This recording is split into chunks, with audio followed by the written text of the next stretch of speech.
ဒီနေ့ရေးကြီးတာတခုပြည်သူမြစ်တာဘာကြောင့်လိုအပ်လဲကြည့်လိုက်ရအောင်2021ဖေဖော်ဝါရီလမှာပြည်သူရွေးကောက်တင်မြှောက်ထားတဲ့ပြည်သူအစိုးရကိုမဲလိမ်မဲကိုရဲဆိုပြီးစစ်တပ်ကအာဏာသိမ်းခဲ့ပါတယ်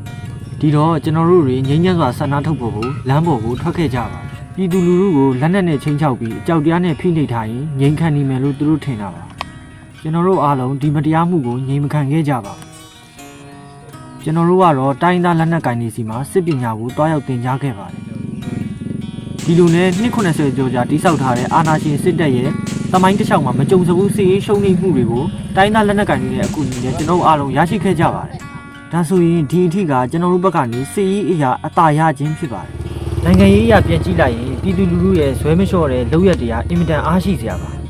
Silent Strike လို့နေ့ရက်ဒီမှာအတိအသာထင်ရှားဆုံးဖြစ်အောင်ပြည်သူလူထုကပြသနိုင်ခဲ့လို့နိုင်ငံရေးအရာလည်းနိုင်ငံတကာမှာအကျိုးကျေးဇူးများစွာရရှိခဲ့ပါတယ်ဒီလိုနဲ့နိုင်ငံရေးအရာလည်းပြည်သူလူထုရဲ့ပါဝင်မှုကြောင့်အသာစီးရနေပါတယ်ကျွန်တော်တို့စစ်ရေးအရာလည်းအာဏာရှင်စစ်တပ်ကိုအခုထပ်ပိုပြီးချိန်ချောက်နိုင်ဖို့အရေးကြီးပါတယ်စစ်ရေးအရာချိန်ချောက်နိုင်ဖို့ကျွန်တော်တို့ကိုတွန်းအားပေးပါရဲဘော်တွေမှာစစ်တိုက်ဖို့တတ်သိရှိတယ်ပြည်သူလူထုကတွန်းအားမပေးနိုင်ကြဘူးလားတွန်းအားပေးနိုင်ဖို့တတ်သိရှိပါစေခုလက်ရှိကျွန်တော်တို့တိုင်မှာပြုလုပ်နေတဲ့မြစ်တိုင်ခါ project ဟာပြည်သူလူထုရဲ့တွန်းအားကိုစောင့်မျှော်နေတယ်ဆိုတာကိုမမေ့ပါနဲ့တော့ဗီဒီယိုလေးကိုအဆုံးထိနားထောင်ပေးလို့ကျေးဇူးများကြီးတင်ပါတယ်ပြည်သူလူထုအားလုံးဆရာနာရှင်စနစ်ဆိုးအောက်မှာအမြန်ဆုံးလွတ်မြောက်ကြပါစေ